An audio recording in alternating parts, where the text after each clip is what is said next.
طبعا ئەو کەسی دەبێ خۆی هەڵە بژێرتی لە بۆ شازوانی ژینگە دەبێ کەم شێتیان هەوڵە شازۆی عراق بیتن یا ملکەی جەمال بیتن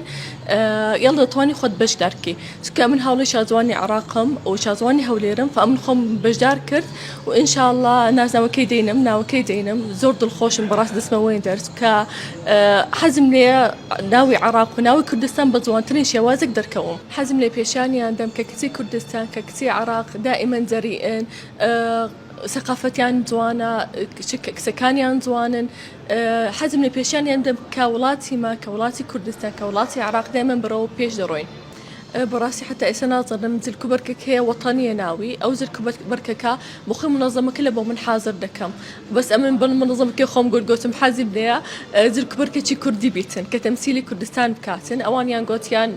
محادەکەیشش بیتن کە تەمسیلی کوردستان و عراق بیتن ئینشاءالله ئەگەر نازناوەکەم بردەوە یان نەم بردەوە حتمەن ئەڵای کوردستان لە پشتم دادرێم